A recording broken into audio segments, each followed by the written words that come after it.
I got into an accident with my wife, and while in the hospital, I found out that she was cheating on me. To my question, "Why are you doing this to me?" She replied, "He's just my partner, and I love you." But she had a big surprise waiting for her when I got home, which she was terrified of. My name is David Parker. I'm 34, and right this second, I'm hunched over the edge of a too-short plastic chair in the dim corner of Cedar Oak Medical Center, whispering into my phone as though it's the only lifeboat on a sinking ship. If my voice wobbles, chalk it up to the drip and the fact that 24 hours ago, I still thought life moved in straight lines. I guess the best place to start is where the road curved, literally. But you need the backstory or none of this will land, so let me spool it out. I'm a senior software engineer at a scrappy fintech startup in San Francisco. Translation: I write code that keeps investors awake at night and crash cart coffee like it's an essential vitamin. Most days I love it. Some days I feel like a raccoon rifling for meaning in the blue glow of 3 monitors. Either way, I'm good at it. Good enough that people call me a. Sarah Miller, my wife, has always claimed she finds that attractive. The way my brow knits when I'm debugging, the soft click of keys at dawn. She's 1 year younger. A marketing manager who can talk analytics and lipstick in the same breath, and somehow make both sound crucial to civilization. We met 5 years ago in a co-working space that smelled like burnt espresso and ambition. She was pitching a campaign to a hemp milk startup. I was chasing a memory leak. Her laughter cut through the white noise PL. Fast forward to last night. We'd promised ourselves a break and accepted an invite to our friend Julia's rooftop birthday in Berkeley. Picture Edison bulbs strung across cracked concrete. A vista of the Bay Bridge twinkling like a promise nobody intended to keep, and 30 late 20-somethings pretending they still love IPA more than antacids. Sarah wore that green wrap dress that makes strangers recalibrate their life choices. I wore the same flannel that's been rolling downgrade toward vintage since. The rain had started its timid San Francisco routine. Not so much rain as a cold, sarcastic mist. I'd driven Julia's Hill before. I knew the hairpin, the way the streetlights line up like bowling pins. I did not, however, know the long-haul truck driver on minimal sleep would clip the lane divider 1 block ahead and veer just enough to force fate's hand. 1 second the road was ours. The next, physics audition for horror. I yanked left, the Civic hydroplaned. We spun. I saw Sarah's face lit by dash. There's a freeze frame in my head, tiny shards of windshield suspended like the Milky Way, before gravity remembered the script. Then it was metal crunch, concrete scream, and the crazy, immediate quiet that follows impact, like the universe inhaling sharply. Somehow I was outside the car, knees against soaked asphalt, gasping and tasting copper. Sarah lay 6 feet away, her hair plastered to her cheek, eyes wide in that I'm awake but my body hasn't received the memo way. Sirens folded into the night so fast I could believe they'd been tailing us. Paramedics swarmed. Questions volleyed over my head. I remember arguing about my laptop bag. Told them to grab it from the back seat because deadlines, right? Trauma makes you stupid. They cut my jacket. I protested the cost. They loaded me anyway. Someone else worked on Sarah. I heard the paramedic call her stable but guarded, which felt like a review of our marriage written by a stranger. When I finally surfaced in the ER, the ceiling tiles floated like drifting ice. A nurse with a name tag reading Lena pressed cold fingers to my wrist. "You're lucky," she said, as if luck were a coupon for free pain. Morning arrived in halogen blue. My injuries, fractured nose, 2 cracked ribs, bruising like abstract art down my left side. Sarah's chart looked worse. Concussion, facial lacerations, a sprained shoulder. The doctor said she got the passenger side shrapnel, as though glass counts as confetti for tragedies. Enter Greg Jacobs, my accidental roommate. Greg is 41, balding on top, but rocking a ponytail in back, which tells you everything about his commitment to questionable decisions. He crashed a Harley after swerving to avoid a squirrel, His words, not mine, and ended up sharing my corridor. Greg is gregarious in the way painkillers sometimes make people. No filter, no pause, maximum volume. He shuffled in mid-afternoon, carrying a contraband energy drink and enough curiosity to fill a census form. I was half watching an old Star Trek rerun when he cleared his throat.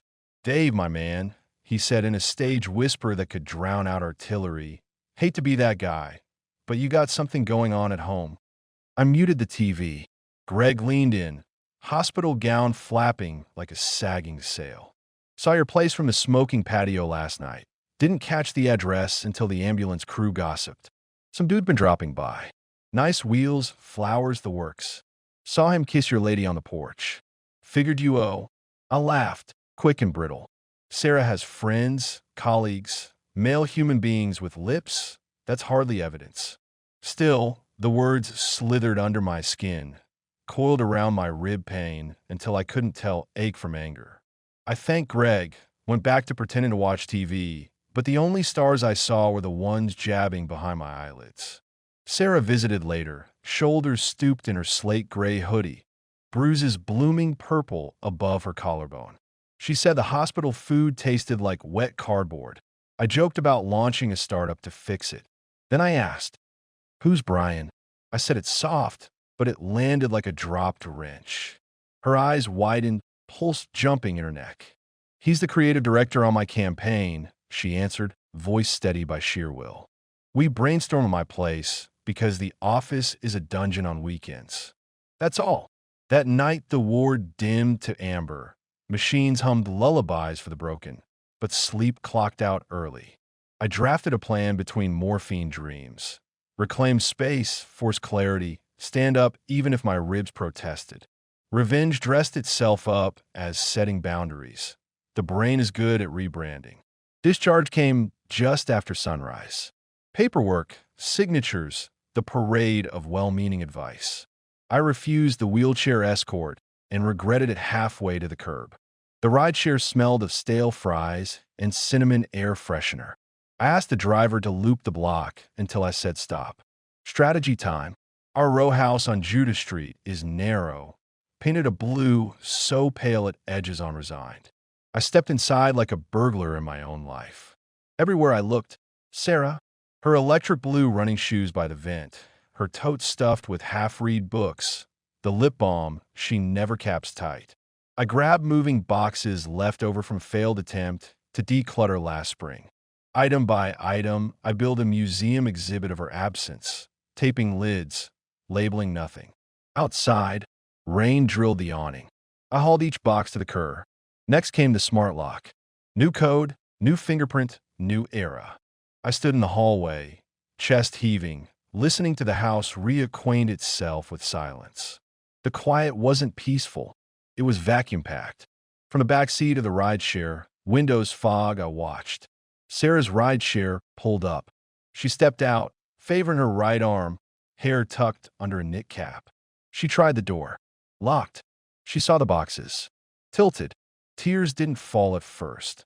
They held at the brink like divers waiting for a signal. Then the phone came out. Call after call. My screen lit up, but I let it buzz until the icon read 12 missed calls. The driver asked if everything was okay. I lied. Yep, breakup day. I had a follow-up CT scheduled, so we left her there, a statue carved from rain and shock. At the clinic, she was already waiting, somehow having leapfrogged me. She looked smaller, like the distance between us had sucked away her inches. "Please," she whispered when I hobbled past. I stopped, inhaled, exhaled, felt stitches twinge. "Leave," I said, each syllable scraping. "Don't come back." No theatrics, just exhaustion. Half an hour later, a tech slid me into the scanner tube.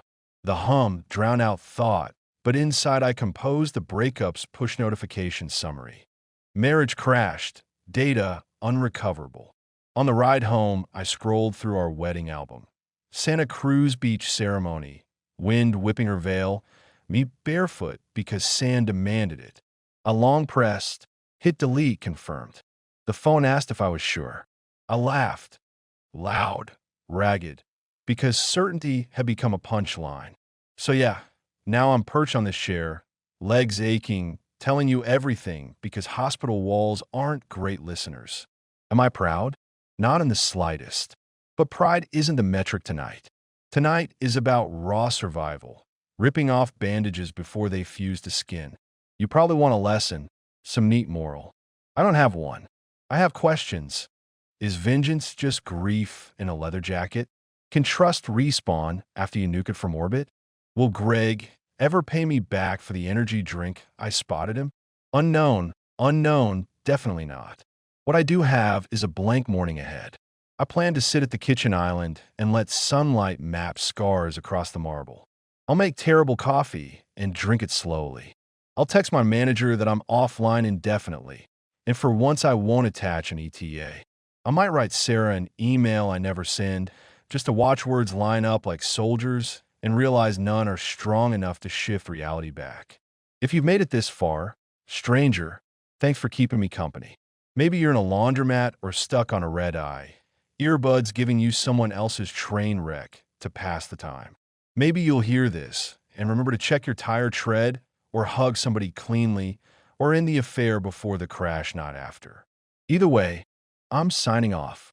Nurse Lena is making rounds, and she wields that blood pressure cuff like a truth serum. Wish me luck or don't. Tomorrow's coming regardless, wearing the same gray hoodie as today and asking if I'm ready to walk. In transmission, until I find the courage to hit record again. Update, because apparently I can't sleep. It's 3:42 a.m., or at least the blinking bedside clock claims so, though it feels like the kind of hour that sits between days, unwilling to pick a side. The ward is quieter now. The old man down the hall finally stopped coughing. The janitor's floor polisher has retreated, and for the first time I can hear my own circulation humming in my ears. It's unsettling, like leaning over the edge of a well and hearing not an echo, but the mechanism of your own heartbeat jar. I tried closing my eyes, thinking the dark might reboot me. But every time I do, Sarah's face pops up in the crash scene, freeze-framed behind tempered glass, lips forming my name. Then the image morphs. She's on the porch, hands splayed against the door I locked, flowers at her feet like abandoned evidence. I've replayed both scenes so many times my brain could storyboard them for a streaming series. My shrink, if I actually had one yet, would probably call it cute stress. I call it the world's worst gif. So I opened the Notes app and started typing bullet points titled, Reasons I Might Have Overreacted.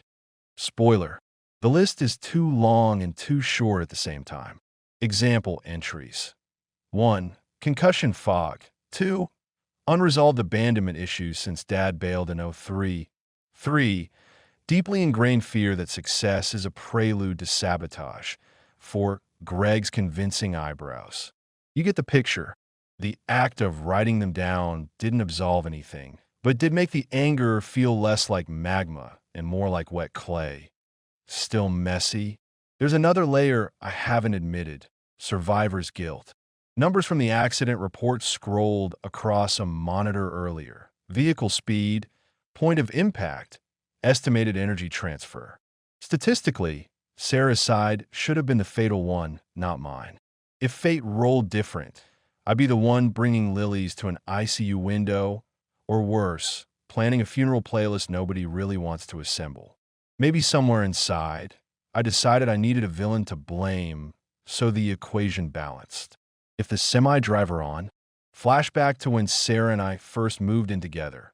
We spent a Saturday merging libraries, arguing over who got prime shelf space.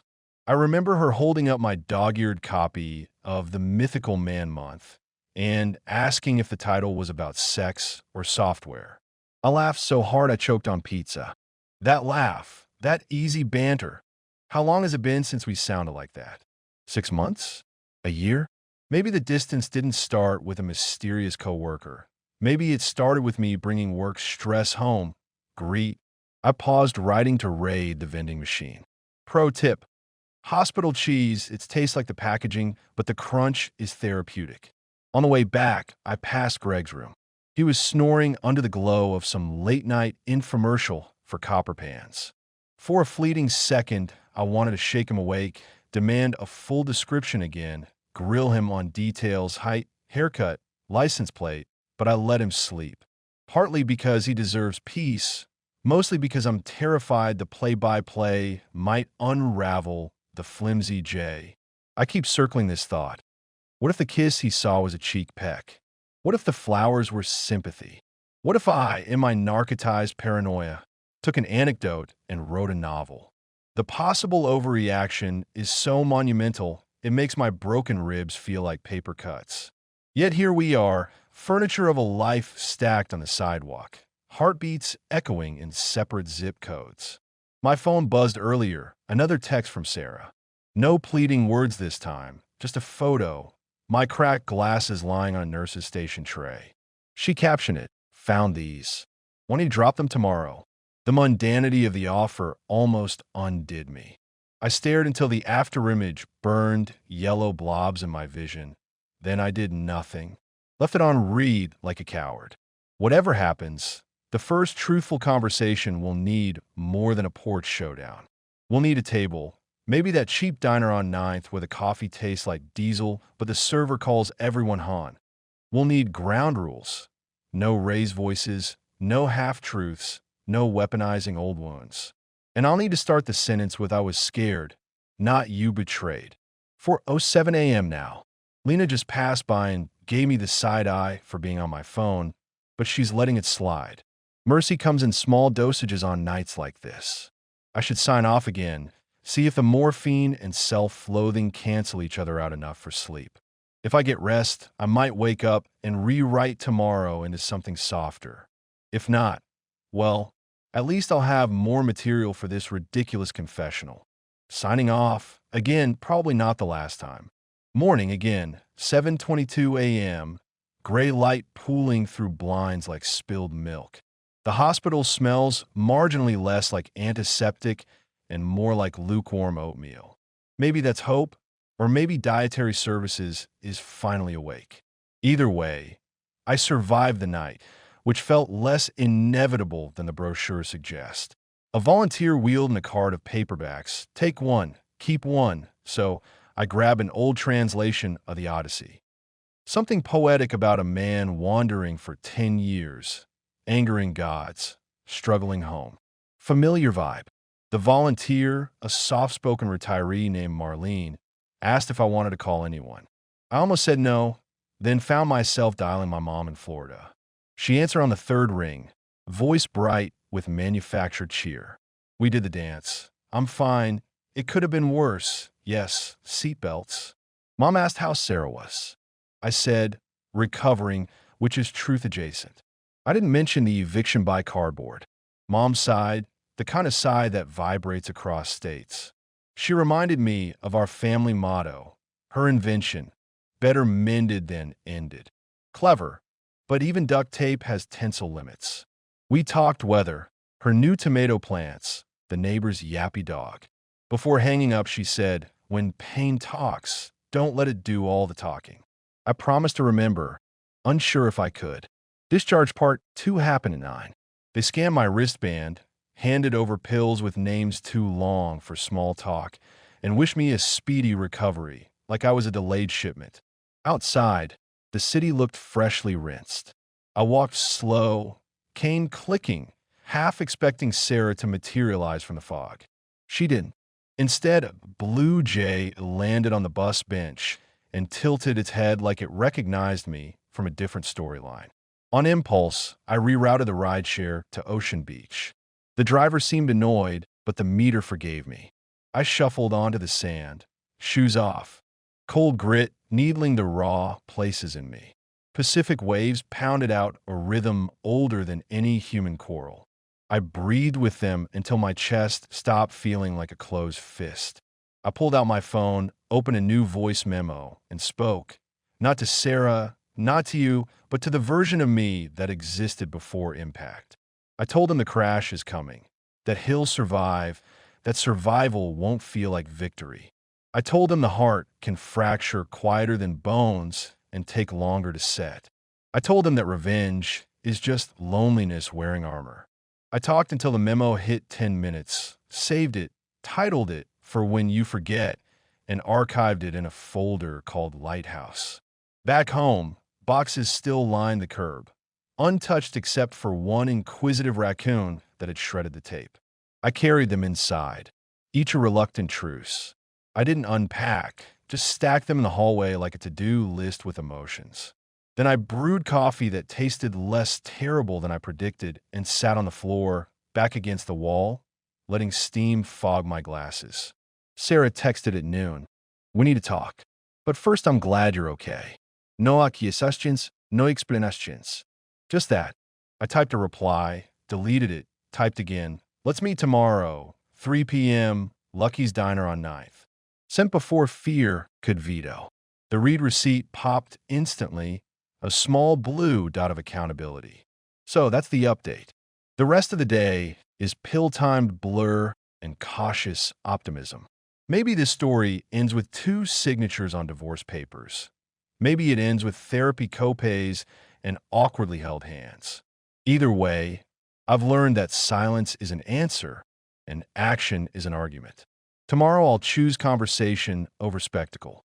For now, though, I'm locking the front door from inside, microwaving leftover ramen, and queuing up a documentary on cave diving. The narrator's voice is calm, precise, obsessed with depth and time. 2 concepts I'm suddenly very interested in measuring carefully. Catch you after the credits roll. Post-credit scene, because life rarely fades out cleanly. 10:18 p.m. The street outside rattles with a late cable car, and I've rediscovered the luxury of breathing without flinching. I'm typing these final lines by lamp glow, vowing that tomorrow's diner talk will prioritize listening over verdicts. Hope is a shaky green signal on my mental dashboard, flickering, yes, but still unmistakably alive. Stay tuned, okay. It's hard for me to put this into words, really hard. I replay these moments in my mind 1,000 times, but when I try to speak, my throat tightens and the world tilts. Telling you about the crash, the hospital nights, the betrayal, it feels like ripping open a wound and holding it up under bright lights. Even now, every time I type Sarah, or the porch, or the boxes on the curb, my chest aches all over again. Why is it so difficult? Because this isn't a neat story with a tidy ending. It's a mess of pain, regret, anger, hope, and I'm still living it. I worry. Will you judge me for locking her out? Will you think I overreacted? Or worse, will you skim past without ever understanding how it felt to watch someone you love stand helpless in the rain, knowing you were the one who put them there?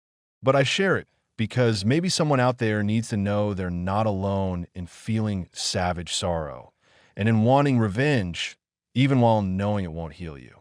Maybe someone else has a story they can't yet tell because they're afraid their voice will shake or their truth will scar other people. I get that. I've been there. So please, if you've ever faced a moment you couldn't explain, a heartbreak you couldn't untangle, a grief that made you question your own name, write in the comments. I want to read your stories. I want to know how you found the words, or if you're still searching. Maybe together we can learn how to speak the unutterable, and in so doing begin to heal.